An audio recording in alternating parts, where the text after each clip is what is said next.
ଜୟ ଜଗନ୍ନାଥ ସାଙ୍ଗମାନେ କେମିତି ଅଛନ୍ତି?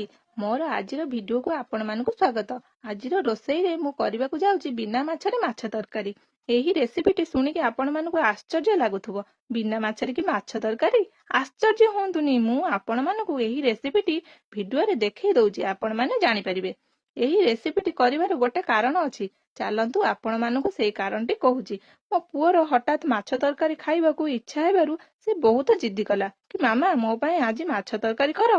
ଆଜି ଶନିବାର ବୋଲି ଆମର ଆଜି କିଛି ଆମିଷ ରହିନଥିଲା, ଆଉ ବହୁତ ଡେରି ବି ହୋଇଗଲାଣି।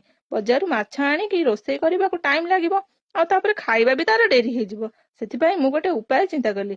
ବଜାରକୁ ଯିବାକୁ ପଡିବନି, ଆଉ କମ ଟାଇମରେ ଘରେ ହିଁ ବିନା ମାଛରେ ମାଛ ତରକାରୀ ରେଡି ହେଇଯିବ, ଆଉ ସେଇଟାକୁ ସମସ୍ତେ ଖାଇପାରିବେ ଘରେ। କଣ ଆପଣମାନେ ମଧ୍ୟ ଏମିତି କେବେ ଟ୍ରାଏ କରିଛନ୍ତି? ଯଦି କରିନାହାନ୍ତି ତାହେଲେ ଥରେ ନିଶ୍ଚିତ ଟ୍ରାଏ କରନ୍ତୁ ଏବଂ ଚ୍ୟାନେଲରେ ଆମକୁ ଜଣାନ୍ତୁ କେମିତି ଏହି ରେସିପିଟି ଆପଣଙ୍କୁ ଲାଗିଲା। ଯଦି ଆପଣଙ୍କୁ ମୋ ଭିଡିଓ ଭଲ ଲାଗୁଛି ତେବେ ଭିଡିଓକୁ ଲାଇକ୍, ସେୟାର ଏଣ୍ଡ ଚ୍ୟାନେଲକୁ ଫଲୋ କିମ୍ବା ସବସ୍କ୍ରାଇବ କରନ୍ତୁ।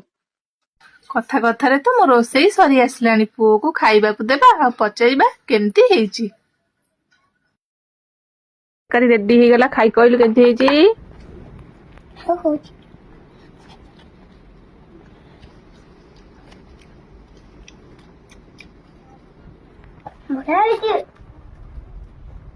ବଢିଆ ହେଇଛି।